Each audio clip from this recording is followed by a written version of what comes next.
APM, American Public Media. First Coast Financial and WJCT present a free informative lunch and learn on surviving retirement, learning how to avoid costly mistakes and protect assets from drops in the market and more. December 8th at the WJCT studios. Registration at wjct.org/events. Wayne Hogan of the Terrell Hogan Law Firm. I'm Wayne Hogan. The Move Over Law protects police, fire, EMS, utility, and sanitation personnel by requiring drivers to move over and slow down for their vehicles. Learn more at waynehogan.law. Baptist Health is a proud supporter of First Coast Connect with Melissa Ross. Baptist Health, committed to building a healthier community for all of us. More info at 202-4YOU or baptistjacks.com. This is WJCT News 89.9 Jacksonville. Ahead in the next 5 minutes, live local news for the First Coast from the WJCT News team.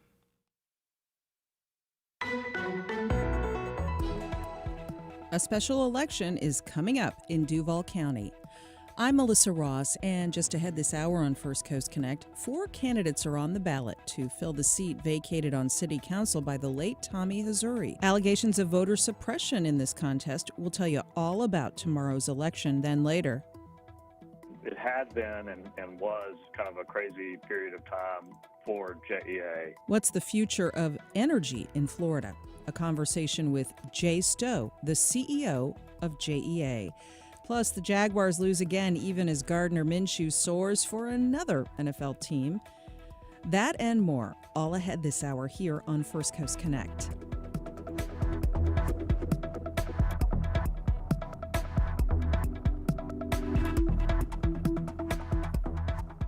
After the day's news.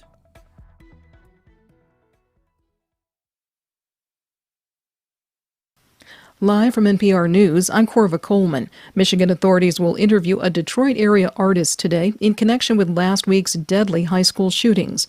The artist, Andre Shakura, had sheltered the parents of the teenage shooting suspect in the commercial building housing his studio.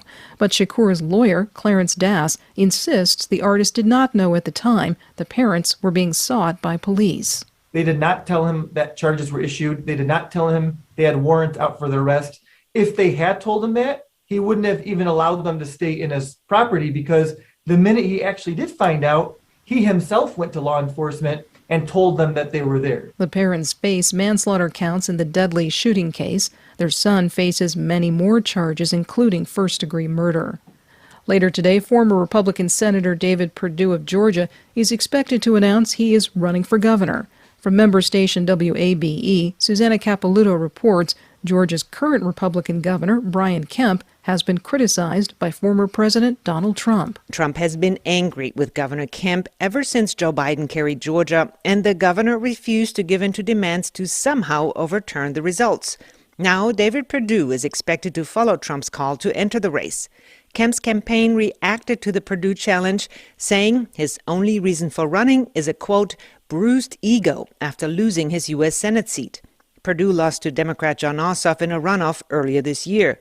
Perdue's entry into the race signals a bitter GOP primary and comes just days after Democrat Stacey Abrams announced her candidacy for governor of Georgia. For NPR News, I'm Susanna Capelouto in Atlanta. Funerals are being held today in northeast India for 15 civilians who were killed by Indian troops. The victims were members of an indigenous tribe. The Army says it mistook some of them for insurgents. NPR's Lauren Freyer reports tension remains high after a weekend of violence. Scuffles in the street between Indian troops and members of a tribal youth group. This is happening in a Christian area of India's remote northeast, bordering Myanmar. Indigenous people there accuse the Indian government of plundering their land and discriminating against them. In Parliament, India's Home Minister apologized for the weekend killing of civilians in the state of Nagaland, saying soldiers mistook local laborers for insurgents. At a mass funeral, Nagaland's chief minister laid wreaths on coffins draped in flags with crosses on them. Authorities have shut off the internet in parts of the region to try to quell protests. Lauren Freyer, NPR News, Mumbai. The National Association for Business Economics predicts that inflation in the United States will rise 6% this year over last year. Inflation may rise next year, too. This is NPR. And the time is 9:04. This is WJCT News 89.9. The Florida School Boards Association is no longer a member of the National Group Association. The decision comes after the National Group sent a letter to the Justice Department in October that described outbursts and threats leveled at local board members from angry parents as a form of domestic terrorism. Lynn Hatter reports. Conservatives accused school board members of calling parents domestic terrorists, a move that only angered parents more. Shortly after, several state school board associations distanced themselves from the national group. Now, Executive Director Andrea Messina says the Florida School Boards Association has dropped its membership. We had a number of concerns, including questions and concerns around governance, leadership, transparency, and failure to embrace nonpartisanship. The damage is already done. Republicans are advancing a plan to ask voters to again make local school board races partisan. They've been nonpartisan races since 1998. That's something most school boards oppose. The local fights come amid school closures, disagreements over mask wearing, and conservative concerns about how schools are teaching about race, racism, and sexual identity. I'm Lynn Hatter. The Jacksonville Jaguars lost yesterday afternoon, this time to the LA Rams. The team came out well in the first half and went into halftime down only by 10 points. The final score, 37-7. And it's 59 degrees in Jacksonville, upper 70s today. Support for NPR comes from NPR stations. Other contributors include Cybereason, a cybersecurity company dedicated to ending the fear of ransomware. While attackers hold businesses to ransom, Cybereason works to protect them. More at cybereason.com/ransom.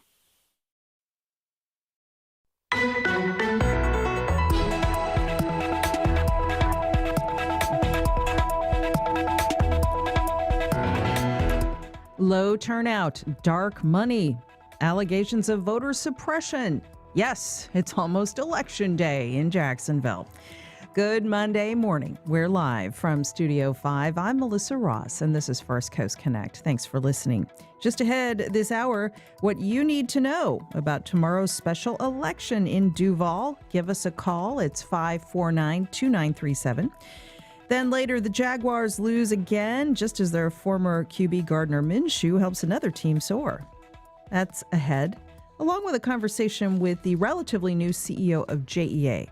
We'll talk about the future of energy in Florida. But first this hour, early voting ended Sunday, but more people, a small number, will turn out tomorrow for the city's special election. 4 candidates are on the ballot, 2 Democrats, 2 Republicans, all vying to fill the seat on city council vacated by the late Tommy Hazouri. Meanwhile, there are accusations of voter suppression around tomorrow's election. Campaign finance reports also show the hand of dark money in this race. WJCT News' Raymond Troncoso is covering the special, and he's on the line. Raymond, good morning. Good morning, Melissa. How are you? I'm great. Thanks for being with us. Very low turnout already in early voting for this election. What are your thoughts? And will you go out and cast a ballot for this at-large seat on city council tomorrow to replace the late Tommy Hazouri? You need to get out and vote, folks. 549-2937. Emails to firstcoastconnect@wjct.org. Tweets to @MelissaNJax. Already getting your tweets. Raymond, how was the turnout overall for early voting, which ended yesterday? Pretty low. Overall, there were about 44,000 ballots cast. That's out of nearly 650,000 eligible voters. So it's below 7%.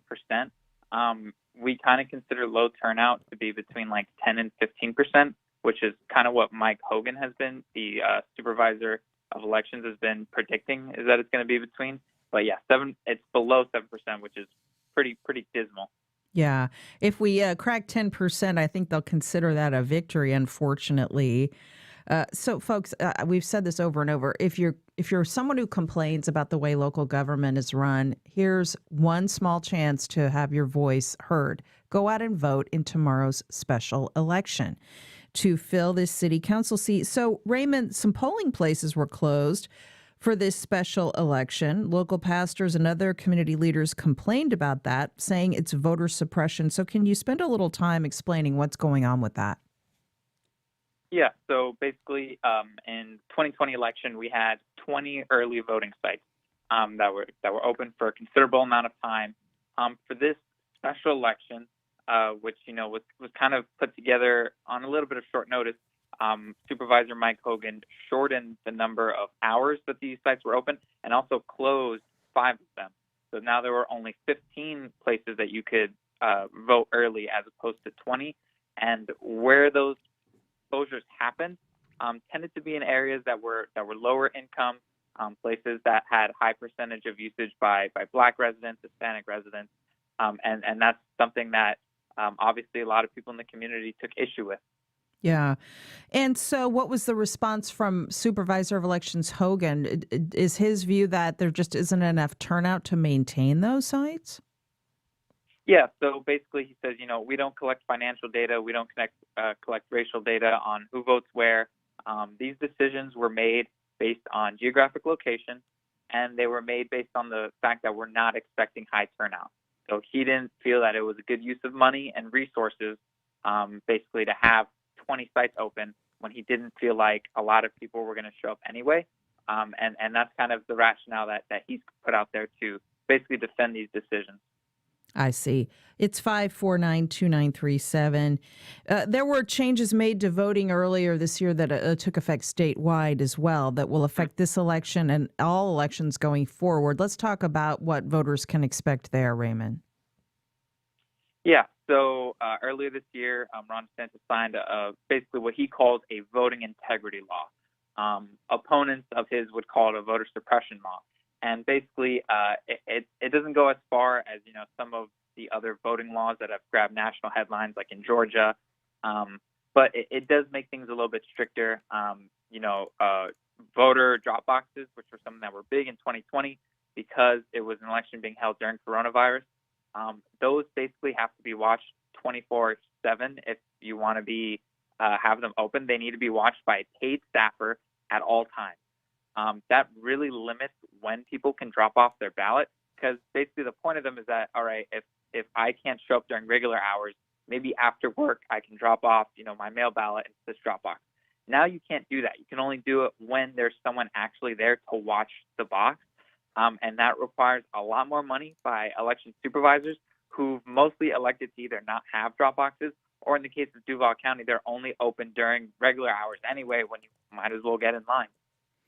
What are your questions about tomorrow's special election? 549-2937.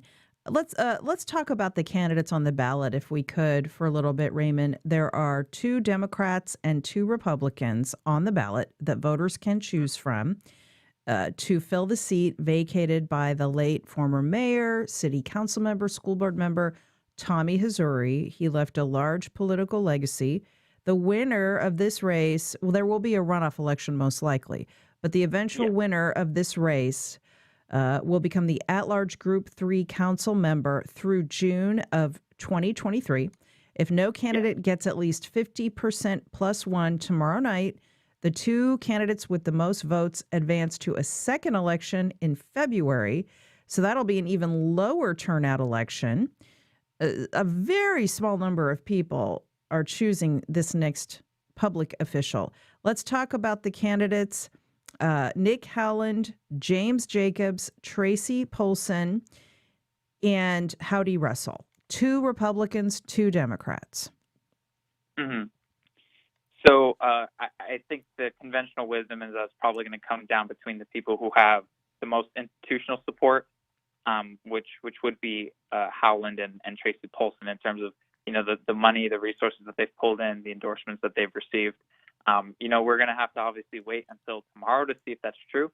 But again, this is going to be someone who's filling the seat for, about 15 months. And then they're going to have to do it all over again in an even bigger race with maybe even more money put behind it. Yeah. Let's talk about the 2 front runners, Nick Howland and Tracy Polson. Tracy Polson has run for office before. She's a licensed mental health professional, a small business owner. She sees the top issues facing the city as resiliency and infrastructure, criminal justice reform, and economic development. Nick Howland is the leading Republican in the race. He is the executive director of the Firewatch, a veteran suicide prevention organization. He sees the top three issues facing the city as public safety, jobs, and strategic growth. They tend to take typical positions that hew closely to the party line on a range of issues. And as we talk about this, give us a call. It's 549-2937. Let's go to a few tweets. In the meantime, we are hearing from a lot of you on Twitter this morning. Here is a tweet from one listener. I would like to hear an honest accounting of exactly why they had to close early voting sites, which create a vicious cycle with low turnout. Also, how did the new vote-by-mail drop-box state laws increase staff required and drive up cost? She says, I poll watched this weekend at an early voting site. It was well-run and professional. However, they had to dedicate 2 staff at all times to guard the vote-by-mail drop box, which was in a small room full of people. It seemed a waste of personnel driven by the new state voting law and the state unfunded mandate, she says, Raymond. Yeah, and that's the reason why a lot of places have either elected to limit the times that those drop boxes are open, which almost kind of defeats the point of them, or have elected to not have drop boxes at all because it there's no funding for it in the bill. That comes out of the city budgets, right? The local municipal budgets for the election supervisor who needs to pay people to basically just sit there and watch them. If you're just tuning in, we're talking about tomorrow's special election in Duval County. This is First Coast Connect. I'm Melissa Ross. Give us a call, 549-2937. Here's a tweet from Paula. Supervisor of Elections Hogan says they don't collect demographic data. He's not saying they can't. This is a decision made to make low-income voters and people of color invisible and less likely to vote. Raymond, is there evidence to support that or not? Well, if not targeted, it does appear that has been the result in some locations. For example, one of the locations closed was the University Park Branch Library. Now, when you look at the median income for that area, it's lower than the Jacksonville median income to average. And the percentage of Black residents that used that site in 2020 was, 44% was the turnout of early voters who were Black residents at that location. Since that's been closed, the nearest early voting site is over 6 miles away. And so those people who lived in that area don't really have recourse unless, they're willing to drive 6 miles or take multiple bus routes to one of these other early voting sites. Yeah, I mean, it's hard enough to get people to turn out to vote in the 4-year presidential cycle. Now, these candidates are trying to get people out to vote in this very obscure time when they're not used to going out and voting. It's a big lift, and it's why we're trying to talk about it on the show, since we do focus on local government. Give us a call, folks. It's 549-2937. Are you a super voter? Are you a regular voter? Are you an infrequent voter? What are your thoughts about voting in these special elections? Here's a message from a listener. He says, please look at the candidates' financial reports. For example, on Nick Howland's financials, it seems legal, but it violates at least the spirit of campaign finance laws. He received $10,000 from 10 different PACs that all share the same address.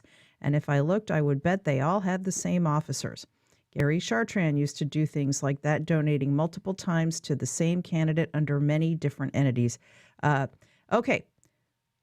That's true, by the way. That goes on frequently in Florida. So you know what? You can go to DuvalElections.com and look up all of the candidates' financial reports, see who donated to the candidates. I took this listener up on his request. When you go to Nick Howland's financial report, there are 10 different donations in the amount of $1,000 each from theoretically different entities, but they all come from the same address. The Florida Accountability Fund, 115 East Park Avenue, Suite 1, Tallahassee, Florida, $1,000. Accountability in Government, 115 East Park Avenue, Suite 1, Tallahassee, Florida. Committee for Responsible Representation, 115 East Park Avenue, Suite 1, Tallahassee, Florida. Americans for Liberty and Prosperity, 115 East Park Avenue, Suite 1, Tallahassee, Florida. And as you go down the list, there are more from this same address. Sunshine State First, 115 East Park Avenue, Suite 1, Tallahassee, Florida. Florida Taxpayers Defense, 115 East Park Avenue, Suite 1, Tallahassee, Florida. Liberty Leadership Fund, 115 East Park Avenue, Suite 1, Tallahassee, Florida. Very Conservative, 115 East Park Avenue, Suite 1, Tallahassee, Florida. Good Government for Florida, Sunshine State Rising. Realtors Political Advocacy, all from 115 East Park Avenue, Suite 1, Tallahassee, Florida. Now, this is not to single out this particular candidate. This happens a lot in this state, where dark money, Raymond, barely legal, skirts campaign finance laws to elect the candidate of their choice, where one wealthy individual or maybe a small group of wealthy individuals puts the money in lots of different buckets, theoretically under different PACs, to put their thumb on the scale to elect the candidate they want. Now, that's not to say it's illegal, but it certainly violates the spirit, if not the letter, of the law. Raymond. Well, I mean, that's kind of what our elected officials have decided is permissible in elections. And if people want to win, unfortunately, in elections, they need money. And like you said, maybe it's putting the thumb on the scale, but pretty much everyone needs resources to run a campaign. And some people may do it openly with their donations, where people donate, the maximum legal amount. And some people have to turn to PACs, where you can't really tell where that money comes from. And like you said, it's not illegal. As to whether it's moral, of course, that's another question. But if people want to win, these are the kind of tactics that they pursue in Florida and other states. 5492937. Yvonne in Jacksonville. Yvonne, good morning. Good morning. Go ahead. Can you hear me all right? Yeah, go ahead. Thank you for having this service available to us so that we can have a say-so. I guess I'd call myself a super voter. I always vote in the elections for the last at least 15 years. And last year, my polling place was changed. I'm in the 32216 zip code. Mm-hmm. And now it's changed again to about halfway down Beach Boulevard. Additionally, I've been asked to come in and prove my signature. My signature hasn't changed either. Mm-hmm. I just don't understand why all of a sudden there are things in the way beyond just my personal circumstance this year, caretaking, and I'm still going to arrange to vote, but I'd be curious to know if there's any way to see how many people are being asked to prove their signatures compared to other elections. While I realize it might be considered a low turnout election. Yeah, thanks. Still, and yeah, something's off. Yvonne, critics of that call it a form of voter suppression. Thank you for that, the call, and I'm sorry you have to go through that extra hurdle. Raymond Troncoso. Yeah, so this is the first election that we've seen since that voting rights law passed that's going to have those requirements where you have to prove your signature. That's something that's new. We're not really sure how strict it's going to be. Maybe it might differ according to each supervisor. So we might see some counties where more ballots get tossed out than others. We can kind of go by, I guess, percentage of tossed out mail ballots in this special election, and that might bode either well or bode awful for, the really big one in next year in 2022 when we have the midterms. And 2024, sure. We'll have to leave it. We'll have to leave it there. We're running up against a break, but go to DuvalElections.com, find your polling place, get out and vote tomorrow. Read more at WJCT.org. Raymond Troncoso, thanks so much. Thanks for having me. And a quick note, we want to say goodbye to the longtime maitre d' of the Casa Marina Hotel and Restaurant in Jax Beach. Sterling Joyce passed away last week at the age of 71. He will be well remembered. Up next, the future of energy in Florida, a conversation with JEA's CEO, Jay Stowe. That's after this.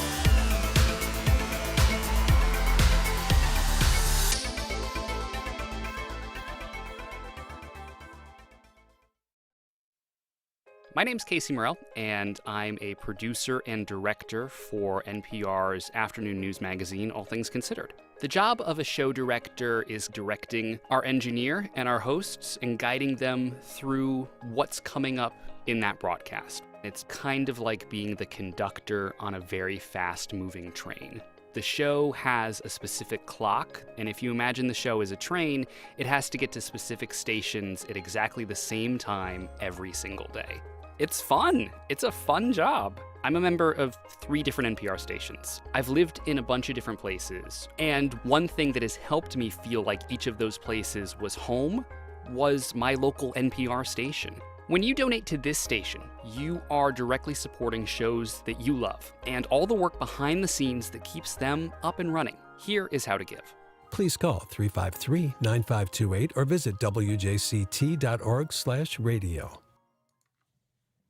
Welcome back. A grand jury investigation is still ongoing into the failed attempt to privatize this city's utility.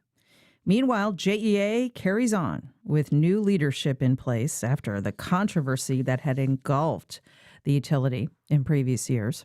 For more about the future of energy in Florida, I spoke with Jay Stowe, Chief Executive Officer at JEA. Hi, Jay. Good to talk to you, and thanks so much for joining us. Thank you. I'm glad to be here. I appreciate it. You know, as we've all learned here in Jacksonville over the last several years, people care a lot about JEA in this community. They have a personal connection to it, and there has been a lot of controversy around this utility. But you've been managing hopefully calmer seas for JEA over the last year. Can you first bring us up to date on what it's been like for you and your leadership team during the pandemic as you transition to a hybrid work environment like so many other companies have done? What's it been like steering through these times for you? Well, first of all, it had been and was kind of a crazy period of time for JEA. And I am impressed by the level of interest that this community has towards the local utility that is publicly owned and not-for-profit, and has the support and the care from the community is really just, it's hard to put into words, really. I think we've come through that period of time in large part because of the 2,000 employees who have been every day trying to do the right thing and to do the best thing and to keep things stable. The leadership team was transitioning it for a large part of this year, and that's been one of my focuses, is to build this team that is reflecting the diversity that we see in Northeast Florida and Jacksonville. And I think our leadership team's been in place for 2 or 2.5 months now, fully in place. And we are ready to take off, doing what's best for our customers, delivering business excellence, and continuing to build an unbeatable team and to jump off of the place where the 2,000 employees they've been doing every day for the last several years. Sure. So let's look ahead to 2021. There are so many issues to get into. Before we get to emissions and the fossil fuel mix that utilities like JEA work with, I want to first ask you about what's going on the water side, a sustainable water supply for this area, and also how you're trying to phase out septic tanks in city neighborhoods. Bring us up to date on that if you could. Phasing out septic tanks, reducing the discharge to the St. Johns River, and providing clean, safe drinking water for our community is a focus that we have on lots of different fronts. So I appreciate the starting there. I think it's very important for us to protect the public health through clean, safe drinking water and the treatment of the wastewater, to provide for public safety, which is fire protection for our community, and then we can really jump off and do economic development for the area. We have a partnership with the city of Jacksonville to replace septic tanks, and so far we've got about $82 million worth of projects kind of in the hopper. They're either complete or being completed to try to chip away at a problem that's been around for 50 plus years. And we're making progress on that. Several neighborhoods are under construction right now, and several are under design. So we're focused on getting that done. And then we are continuing to work with the legislation that was passed last year for surface water discharge elimination. Between now and 2032, we will eliminate all the discharge to the St. Johns River, and whether we reuse that or go through our water purification project to provide purified water into the aquifer and to replenish the aquifer, we'll make those decisions over the next few years, but it's a very big focus for us. Sure. Let me ask you as well about your new energy mix policy. What JEA is saying is that you want up to 30% of your power to be carbon neutral by 2030, so within 9 years. Is that an aggressive enough target? That is a target that was put in place a few years ago. In order to answer is that the right target, we have are just starting an integrated resource plan for our electric system. That plan will look out over the next 20 or 30 years and chart our course with regard to our supply and generation. It'll focus on renewables, carbon footprint discussions. We'll really have a big part of that. And then we'll also get input from the community. We're developing a stakeholder group of from the community to help us look at all the different scenarios that would have to come into play for us to make the best decision on what the energy mix should be. Well, of course, the reason I ask is certainly utilities everywhere are under pressure to decarbonize, but it's easier said than done. It's a difficult transition to make. Can you share with our listeners what some of the biggest challenges are to shifting to solar, wind, biomass, and other sources of energy that are not fossil fuel dependent?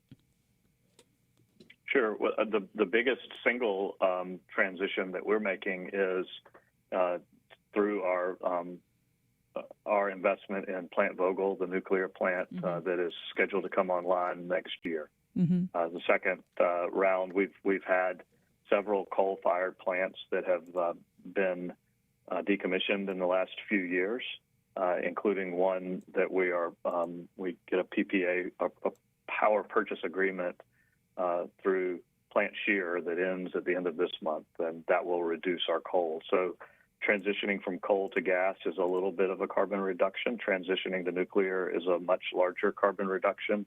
And then we have a plan to install about 250 megawatts of solar over the next little while, I would say. And so all of that helps us diversify our electric generation fleet, continues to allow us to be good stewards of the environment, and focuses on carbon reduction. Let me ask you another question about broadband. I know that there's a group out there, jackspublicinternet.org, that's been lobbying JEA about this. Can you tell me a little bit about municipal broadband and where your leadership is on this? Sure. We have had fiber in our system for years, and we will continue to use fiber to improve the operations of our own water and electric system. And so increasing fiber into Jacksonville, Northeast Florida, to improve our own operations is something we'll be very focused on. And while we're doing that, we're studying whether and what the level of broadband saturation is in the territory, and then we will start to make some decisions on how best to proceed with supporting improved broadband connectivity in Northeast Florida. And whether that's us doing it or someone else doing it, we don't know yet. We have not made a decision that it's something that we should be doing. We want to be sure that we're able to support Northeast Florida the best we can. I've been involved with some broadband deployments in previous jobs, and I've seen other municipal utilities, implement broadband successfully. And so I think there's lots of different models, and we will study those and make the best decision we can in the next 6 months to a year. Sure. Now, electric bills are going up for JEA customers starting this month. That's something I know you're hearing about from the public. Can you share with us a little bit more about what went into this and what consumers might expect over the next few years when it comes to their utility bills? Yeah, it is.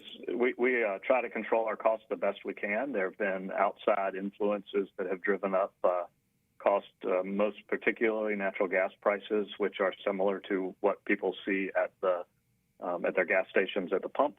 And the natural gas that we bought had a very steep increase in cost, not unlike lumber a few months ago and a lot of other commodities that people buy today for themselves. And so when prices go up like that, then we have to pass those costs on to our customers. We have implemented a new structure for how we do that with a fuel cost adjustment that will adjust each month. We'll see a couple of months or 2 or 3 months of small increases with the fuel cost adjustment. We think it should stabilize after that, and then as it drops back down again, we will also drop our fuel cost, and that will adjust slightly up or down depending on the direction of natural gas and coal prices going forward. And we expect that while it will be a couple of months of higher fuel cost, we think over the course of the year we will drop back down again. So next year you're expected to move into a new headquarters near the Duval County Courthouse. It's really symbolic of a turning of the page, I think, for JEA in more ways than one. Of course, you've come in as CEO after scandal in the past, and there is an ongoing grand jury investigation into the failed attempt to privatize JEA. How much of your job do you see as restoring the public's trust in this utility? We have seen how important JEA is to the community and how strongly people feel about it remaining public, not private. So what are your thoughts about that as you move into a new headquarters and you look ahead to a new year? Well, I think that, first of all, my focus is not to rebuild trust. I think trust from the community and from the employees is something that happens because of the actions that we take. And so we are focused on our values, which are safety, respect, and integrity. Safety being broader than just physical safety, but also emotional safety for our employees and customers. Respect is how we treat each other with courtesy and respect each day. If we treat each other well, then it's easier for everyone else to be treated well, and we'll focus on that. And then integrity is really what I think you're talking about, and we will have the highest regard for integrity and ethical decisions that we make every single day. If we do each one of those things, then trust will follow. And I think that what I've been focused on for most of this first year, besides building what I think is a fantastic leadership team, is to be able to reach out and be sure that the employees know and can believe the JEA is a great place to work and that we are serving the community well. When we do that, then it plays out in the community as something that is positive, and I think people will begin to trust us. But I don't think they should necessarily trust us just because there's a new person here. I think it's our actions that then turn into that trust, and I hope that our actions are showing that we are trustworthy and that we are serving the community well. Well, I thank you for your time. He's Jay Stowe, Managing Director and CEO at JEA. Have a great holiday, Jay, and thanks for being with us. Thank you very much. I appreciate it. Have a good day. Remember when you started listening to public radio? A whole world opened up with all these different voices, and you were all ears. Hey, I'm Elsa Chang, and on this NPR station, there is always something, someone new to discover. That's possible thanks to listeners who donate. And now that you're in the know, if you've never given, become a new donor now. Here's how. Please call 353-9528 or visit wjct.org/radio.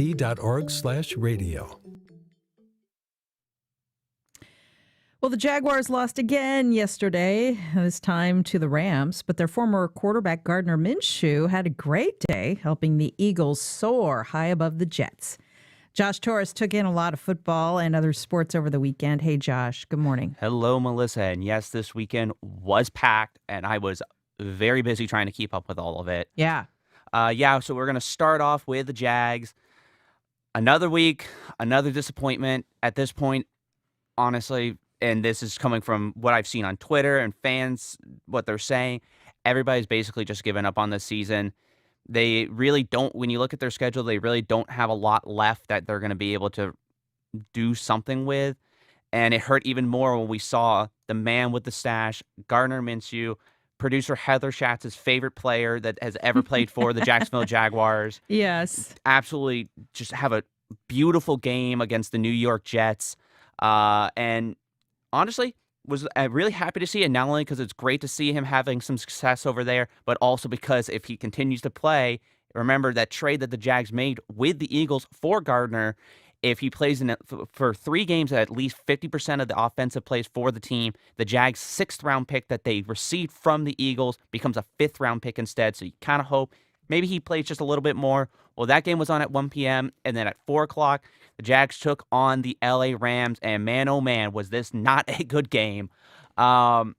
Do you just get tired of reporting on this constant parade of loss? Melissa, I'm not the only one. I've been living in Jacksonville basically my entire life. I've never seen just all the sports reporters just collectively have given up on even really talking about the team. We do it because it is our job. It is our job to talk about it, but just so many of us are tired because we just don't see progress. You see other teams, you see them making progress. The Detroit Lions hadn't even won a single game all year. They won yesterday. Even and the Lions won. The Jags still lost. And that was one of the frustrating things is, yesterday they had a chance to at least try to keep this game close. It looked like they might do it. It was only 16-7 going into halftime, and then the Rams scored 21 unanswered. And again, one of the biggest things that we saw was James Robinson. He fumbled for the 2nd week in a row. Okay, it happens, Some players, you fumble the ball one time. They held him out for 20 straight offensive plays. And during those plays, yes, they did score a touchdown with Carlos Hyde, but after that, they didn't really do anything. And this is a guy who last year he rushed for 1,000 yards, and they're holding him out because he fumbled. And Urban Meyer after the game said, "Oh, well, he's still not at 100%. We're trying to be cautious." Caution, you're holding him out for 20 straight plays after he fumbled, and you're saying it's because you're being cautioned. That just, for a lot of reporters and a lot of fans, that doesn't add up. That almost feels like you're punishing him because he fumbled. I get it. Back when you're a kid, you do that. You try to teach him, hey, you're not supposed to fumble the ball. But at this point, you're hurting his career if you're holding him out for 20 plays just because he fumbled one time. This is a guy who's had a lot of success holding on to the ball. And yes, he's fumbled twice. He fumbled once last week and he fumbled once this week. But still, that just, it doesn't add up when you hear that. And the bad part too is Trevor Lawrence looks like he's regressing because he's missing a lot of receivers. The receivers he does have are dropping perfectly placed balls. Balls that hit the guy in the chest, or they get right on their hands and they just drop it. Meanwhile, you see someone like Cooper Kupp on the LA Rams who goes down and grabs a ball that looks like it's going to hit the ground, pulls it up, and then gets a 15-yard reception out of it. You feel really bad because Trevor Lawrence is the star of the future, but if they're not putting the pieces around him, you just see how bad this is turning into. And because of the loss yesterday, they eventually lost 37-7.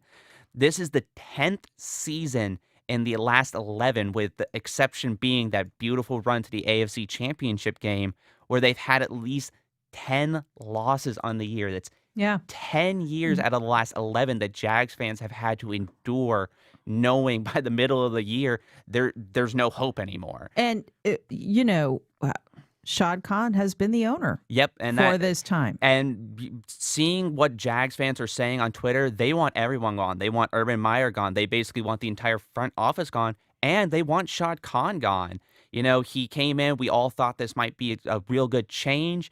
At first, it seemed like, okay, he looks like he's making steps, especially after that AFC Championship run. But then, everything that's happened with Lot J and the whole debacle behind that has just really soured that relationship. And you have to really wonder just how much longer is that relationship going to last one way or the other. And, this week they're going to Nashville to take on the Tennessee Titans.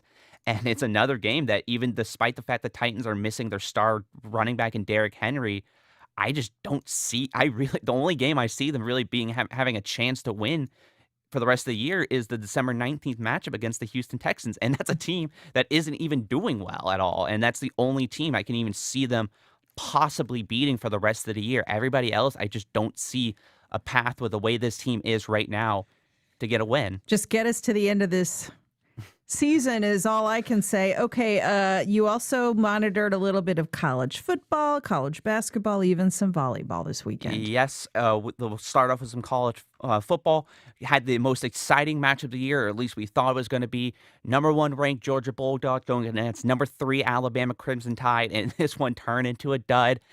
The Crimson Tide are inevitable. They came into this game and absolutely demolished the number 1 defensive team in the country, 41-24 in the SEC championship game. This means Alabama is ranked number 1, but do not fret, Bulldog fans. You guys might get another chance at them. In the final rankings for the year, Alabama is number 1. Georgia came in number 3, which means they are going to play number 2 Michigan in the first round of the college football playoffs in the Orange Bowl in Miami. The winner is going to take on the whoever wins the Alabama-Cincinnati game. Florida welcomed their new head coach, Billy Napier, to Gainesville yesterday. He actually just got his first not his first, but he just won his conference championship on Saturday, flew down on Sunday to have his first press conference in Gainesville. And not only that, they received their bowl invitation. They're going to play in the Gasparilla Bowl in Tampa against UCF. So UCF fans, you guys have been begging for Florida for a little bit. Here we go, baby. This is it. We go to the Tax Slayer Bowl right here in Jacksonville. It's going to be Wake Forest against former FSU coach Jimbo Fisher and Texas A&M on New Year's Eve. Game's going to be at 11 a.m. FSU didn't get to go to a bowl game this year, but they did get some good news. Defensive end Jermaine Jones II was named ACC Player of the Year. He had 70 tackles, including 19 for a loss and 12 sacks. We go to college basketball. UNF's men's basketball team not off to a great start, but they have played a lot of tough teams. They lost 2 of their 3 games this past week. They currently sit at 2-8 on the season. Meanwhile, their crosstown rivals, Jacksonville University, won their only game of the year, a 67-56 win over Charleston Southern. They sit at 4-2 on their year. UNF women's basketball team also had a rough week. They dropped both of their games. They sit at 5-4 on the year. JU's women's team won all 3 of their games from the week. They sit at 5-3 on the year. We go to a little volleyball. UNF's volleyball team, they're in their first ever postseason tournament in the National Invitational Volleyball Tournament.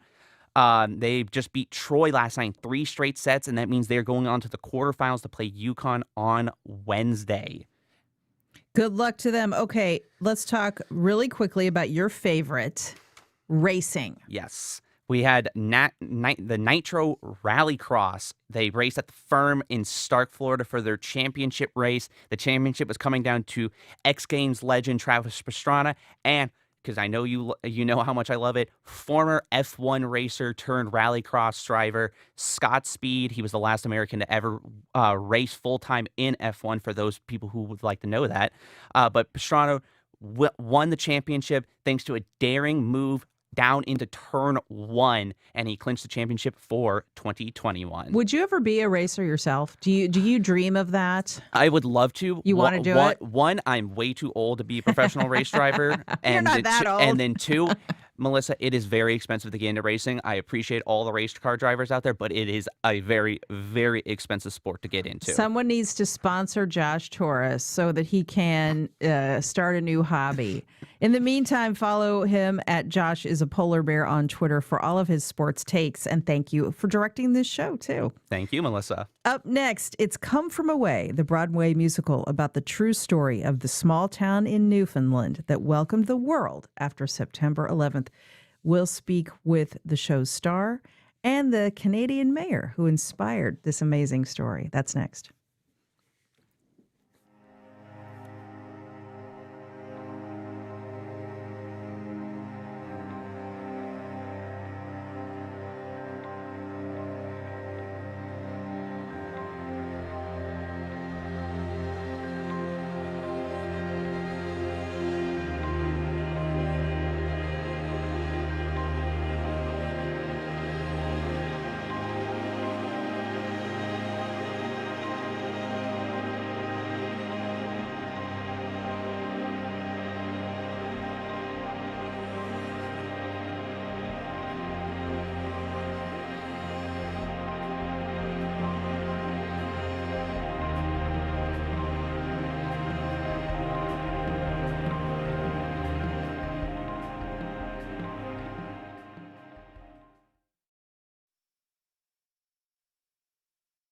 ServPro of Jacksonville South, Arlington, Jacksonville East, and Jacksonville West Side Orange Park. Whether it's water, mold, or fire damage, will help you restore your home or business. ServPro of Jacksonville South, Arlington, Jacksonville East, and Jacksonville West Side Orange Park. Available 24/7, 721-2230. Congarian Pin Landscape Trees, now specializing in landscape and architectural lighting. More info and appointments available at congareetrees.com or 527-1945. Marjorie Kinnan Rawlings wrote about Florida in the 1930s and 40s. I'm Ben Brookmarkle, and coming up on Florida Frontiers, the weekly radio magazine of the Florida Historical Society, we'll talk with Anne McCutcheon, author of The Life She Wished to Live, a biography of Marjorie Kinnan Rawlings. We'll discuss Florida's territorial period and endangered historic places. That's Florida Frontiers, Monday evening at 6:30 on WJCT News 89.9. China's newfound prosperity can be seen on the dinner table. Lots more meat. For some people in China, it's meat at every meal: pork, beef, chicken, and lamb. Meanwhile, Chinese authorities want to reduce greenhouse gases by cutting back on meat consumption. A solution may be found in plant-based meat substitutes, but fake meat might be a hard sell in China. Our story from Shanghai on The World. This afternoon at 3, here on WJCT News 89.9. Those planning to travel over the holidays have new rules to follow as the world works to contain the Omicron variant. Mask requirements are being extended, and flying into and out of the country has gotten a lot more complicated. What do these new restrictions mean for you and for a travel industry that had hoped the worst was behind us? That's next time on 1A. Today, starting at 10 on WJCT News 89.9.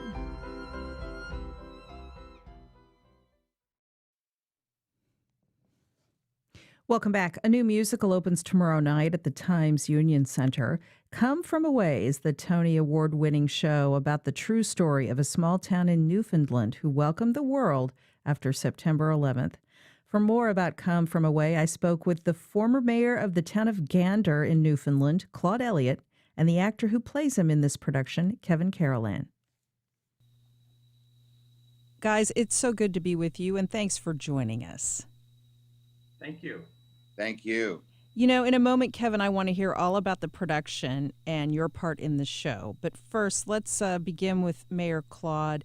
Take us back to September 12th, 2001, and the extraordinary events that happened in your part of the world that inspired this play. What happened on that date?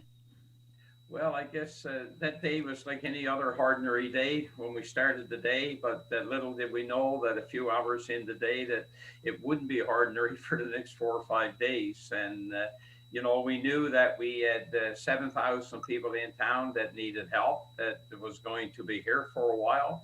And we just mobilized the town and the community surrounding, and we put everything into it to make those people comfortable, give them lots of food to eat, give them somewhere to sleep, give them some compassion. And they needed, I think that most of the pastors needed probably love and compassion as more as they needed food at that time, considering what was happening in the U.S. So it was a bit hectic for 5 days, but it was a good hectic. And, we made lifelong friends, and we became like a family. These are 7,000 people stranded in Newfoundland because of the chaos in the skies after the events of September 11th, and they came from all over, right? Yeah, we had people from 95 countries here in Gander, but most of the people that we have were U.S. citizens. Wow. So that brings us to Come From Away. Kevin, you play former Mayor Claude in the show, and the show is told both through story and song. So give us a little window into this production and how we'll be entertained, but we'll also learn about the story. To have the story evolve from interviews that David Hein and Irene Sankoff had done prior to creating the musical, hours and hours of interviews that they spent on the 10th anniversary, talking to the Plain people and talking to the residents of Gander, and to create over the next few years a piece of art that is the story of this incredible event, told through 12 actors and 8 musicians and like a couple of tables and 12 chairs. We, bring the audience in as best we can through our storytelling, through David and Irene and the songs, and through all of the other wonderful theatrical events that come together to make this a show, our lighting, our set. And we're able to convey this story, the extraordinary story, and the fact that it's been playing as long as it has, pandemic accepted, is a testament to it. The story resonates, and it continues to resonate 20 years after the event happened. Right. I love the tagline, "We can all make the world better with small acts of kindness." And let me ask you too, Kevin, the authentic music of the region is used in Come From Away. Is that right? That's right. It's kind of a mix. It's got very heavy Irish Celtic influences, and we reflect that in some of the band members that we've got. We've got some pipes playing, and we've got a fiddle and mandolin, a couple of guitars, and all of that really just creates a very welcoming sound for our audience. So, Mayor Claude, we'll get to see what life is like on Newfoundland without ever going there. I wish I could visit a place like Newfoundland. I guess this is the next best thing. Well, it certainly is. We have a rich history here in the province of Newfoundland. We're in Holland, out in the Atlantic Ocean. Over the years, we've had, some harsh weathers, and the climate here is not always the best. But I say we have the warmest people in the world, and we have people that is willing to help, whether it's your neighbor, whether it's your family, or if it's complete strangers. It doesn't matter. When people are in need, we'll be there to help them. And September 11th, 2001 was no different. There was a bunch of strangers that showed up, but by the time they left, they were like family to us. And like I said before, we've had lifelong friendships with them. And if there's one thing that our world needs today is to hear some good news stories, I can reassure you. And this is a good news story. Isn't that the truth? So folks, get your tickets now for Come From Away, a limited engagement at the Times Union Center for the Performing Arts, December 7th through 12th. Tickets at fscjartistseries.org. Gentlemen, thanks so much. Thank you. Thank you. It's a pleasure to be here. Have fun at that show. And thanks for listening to this show. And thanks to Heather Schatz, Josh Torres, Catherine Hobbs, Jessica Palumbo, Randy Roguski, and our entire WJCT News team. I'm Melissa Ross. Have a great Monday, everyone. We'll be right back here again at 9 a.m. tomorrow. See you then.